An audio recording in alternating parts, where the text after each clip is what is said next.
자, 2, 3수 특이긴 한데 지금 올해 EBS지만 고2 학생들 내신 시험 범위로도 출제가 되고 있어서 해설 강의 지금 진행합니다.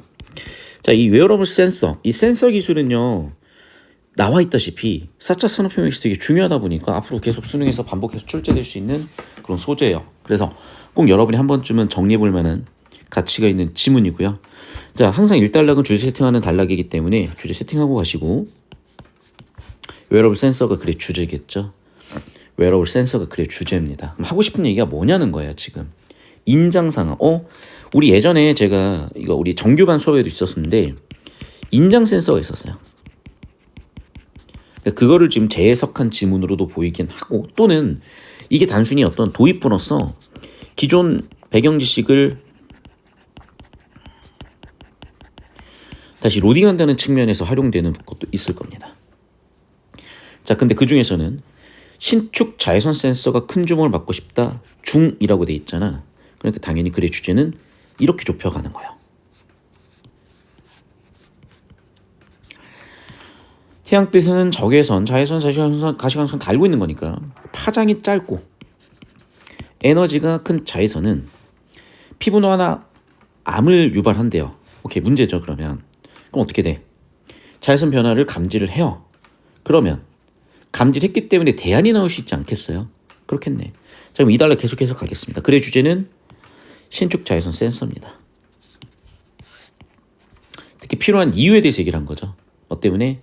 자외선 자체가 가지고 있는 피부 노화 때문에. 그래서 자외선 변화 감지가 분명히 필요한 거죠.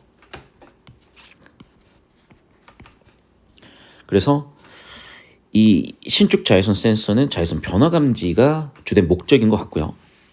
자, 원리인데요. 이런 과학적 원리와 구조는 출제가 된다는 거죠. 두 전극을 반도체가 연결하는 구조래요. 전극 플러스 마이너스겠죠, 아마. 이때 신축성이 있는 고분자 기판 위에 반도체 물질을 양파망 같은 그물 구조로 만들어 입힘으로써, 그러니까 벌써 여기가 그림에 대한 묘사가 나오기 때문에 바로 여러분이 100% 처리가 힘들 거예요. 이럴 때는 그림 있는지 확인해 보시고, 그림이 없네요. 그럼 내가 그리면서 이해를 하는 것도 방법이에요. 계속 봅시다. 반도체 물질 또한 신축성을 지니도록 한다. 오케이. 자, 그러면 이 얘기인 것 같아. 그물 구조를 만들면 뭘 가진다? 신축성을 가진다. 그럼 핵심적으로 반복되는 단어는 뭡니까? 신축성, 신축성, 신축성이에요. 자, 그리고 그 중에서도 뭐가 쓰인다? 산화아연이 쓰인다. 자, 반도체 물질에 대한 건 이미 알고 있는 내용이에요. 플러스 전공, 마이너스 전자. 그래서 플러스니까 P형 반도체, 네거티브 마이너스 N형 반도체.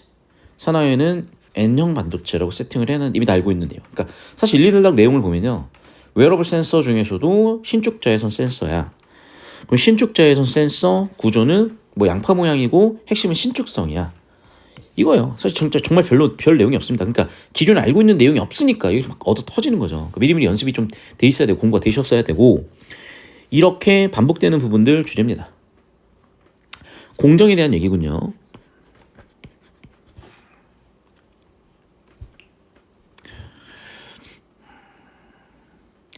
자, 그리고 흡착에 대해서도 두 가지, 물리 흡착이 있고 화학 흡착이 있다.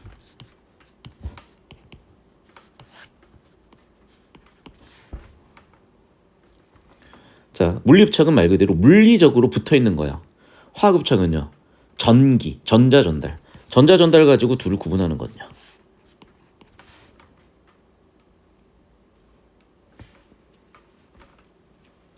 자, 그리고 전자를 주는 경우도 있지만은 전자를 받는 경우도 있죠. 그걸 뭐라 그런다? 전자 수용체. 자, 그럼 봐봐. 여기는 지금 화학식이 나왔잖아. 얘는 문제에서 필요하면 그때 정리할 겁니다. 자, 시간에 따라서 증가하다가 일정 시간이 지나면 포화가 된대요. 이런 과정에서 종과친 이 뒤겠죠. 결핍 영역이 생기게 되고, 결핍 영역 때문에 전기 전도도는 떨어집니다. 반대로 전자를 주는 경우에는 반대의 경우가 생겨난다는 거예요. 이건 반대라는 게 애매해. 무슨 얘기냐? 결핍의 반대인지 전기 전도도가 올라가는 반대인 건지. 근데 일단 확실한 건 뭐냐면 산소는 전기를 가져가잖아. 전자를 수용하잖아. 그러니까 당연히 결핍력이 생기는 거고요. 반면에 전자를 주는 경우에는 반대라고 나왔는데 결핍력은 안 생기겠지만 이게 전자가 더 들어간다는 얘기인지 뭐 전기 정도가 더 커진다는 얘기인지 알 수가 없는 거야.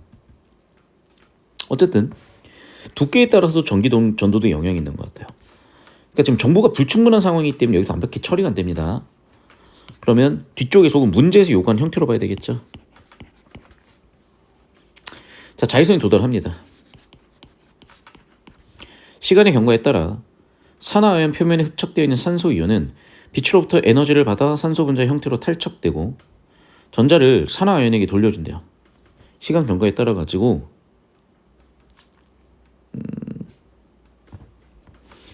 빛으로부터 에너지를 받게 되면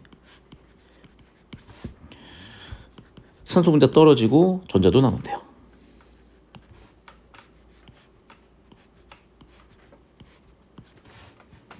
그러면 시간이 지났죠. 두께는 얇아지고요. 저항도 줄어들어. 전량이 늘어난대요. 즉 정리하면 이거죠. 자외선이 오게 되면 이런 일들이 일어난다는 거야. 그리고 이런 형태를 이루는 것은 힘의 이 흡착과 탈착의 평형 때문이다.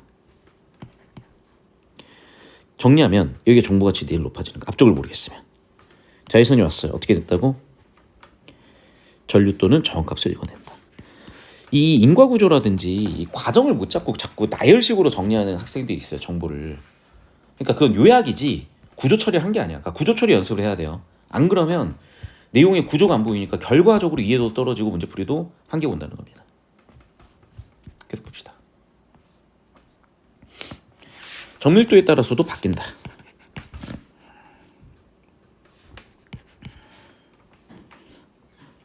그리고 흡착에서 탈착이 되면 전자가 들어오기 때문에 전자가 또 결합을 해서 소멸이 되고 그러면 또 저항이 증가했고 최대값이 도달하게 되면 값이 유지가 된다. 그러니까 여러분 구조를 정확하게 잡아야 돼. 그러니까 이것도 지금 제가 질문한 학생들이 어떤 그 풀어놓은 걸 봤는데 이런 식의 구조 처리가 안 돼 있어요. 그러니까 구조를 정확하게 처리를 하고 그 다음에 구조도를 그리고 그러면 거의 정답이 다 보이거든. 그러니까 이 과정을 좀 철저히 가져가 주셔야 됩니다. 인과구조라든 이런 거 정확히 잡으면서 가셔야 돼요. 그리고 여러분 실전에서 결국 이걸 이해를 해서 해내야 되기 때문에 이게 필요한 거예요. 연습해야 됩니다 지금. 그다음에 여기는 또 정보림이 바뀌었죠. 성능에 대한 얘기니까. 그럼 네 가지가 있네요. 1번 선택도, 2번 온오프 비율, 3번 반응시간, 4번 민감도. 그럼 봐봐. 여긴 거의 독립문항이야. 4개를 가지고 나열하는. 그럼 얘는 독립문항으로 각각을 하나씩 주의정의 잡아서 푸는 문제가 하나가 존재하겠죠. 되셨습니까? 자, 일단 지문 분석은 여기까지가 됐기 때문에 이걸 바탕으로 구조도를 좀 정확하게 먼저 그리시고 정답까지 간 다음에 여기서 이제 사고의 흐름에 있어서의 문제에 대한 질문을 받고 제가 진행을 같이 또 이어서 해드릴게요.